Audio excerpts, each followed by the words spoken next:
Değerli izləyicilər, videonu bəyənib kanala abunə olun ki, hər kəs son xəbərlərdən anında məlumatlansın. Goranboyda orta məktəbdə insident baş verib. Xəbər verilir ki, hadisə hazır Əhmədli kənd tam orta məktəbinin inzibati binasından qeydə alınıb. Kənd sakini 99-cu il təvəllüdlü Əfsanə Rızayeva hazır Əhmədli kənd tam orta məktəbinin binasına daxil olaraq bıçaqla müəllimin əlinə xəsarət yetirib. Həmçinin onun şagirdlərə də xəsarət yetirməyə cəhd etdiyi bildirilir.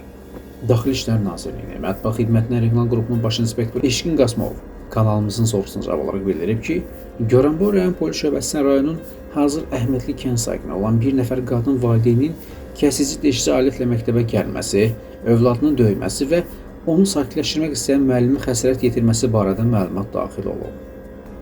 Polis əməkdaşları məktəbə gələrək müvafiq tədbirlər həyata keçirib. Hadisəni törətməkdə şübhəli bilinən şəxs saxlanılıb.